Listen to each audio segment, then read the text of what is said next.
పరిధిలో భాస్కరపురం రెవెన్యూ పరిధిలో ఉన్నటువంటి survey number 1, Varikuntapadu survey number 233 సంబంధించినటువంటి 16 హెక్టార్లకి గతంలో ఇచ్చినటువంటి ఏదైతే మైనింగ్ అప్రూవల్కి సంబంధించినటువంటి మీటింగ్ జరిగింది.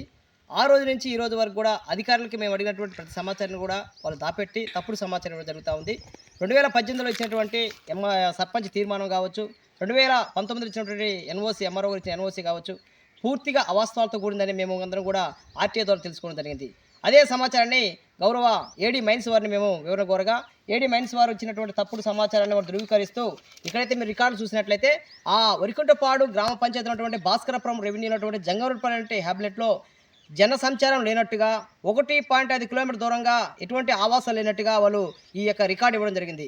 ఇది పూర్తిగా అసత్యం. ఎందుకంటే అదే జంగరపల్లి గ్రామంలో 70 కుటుంబాలు, ఎస్సీ కాలనీ కుటుంబాలు సుమారుగా 80 సంవత్సరాల నుంచి అక్కడ నివాసం ఉంటున్నారు. కానీ అక్కడ ఏమి జీవన సమాచారం దివానటువంటి విధానం లేనట్టుగా, చుట్టూ పొలాలు లేనట్టుగా, అదేవిధంగా ఫారెస్ట్ లేనట్టుగా, విద్యుత్ దీపాలు లేనట్టుగా, విద్యుత్ లైన్ లేనట్టుగా వాళ్ళు సమాచారం ఇవ్వడం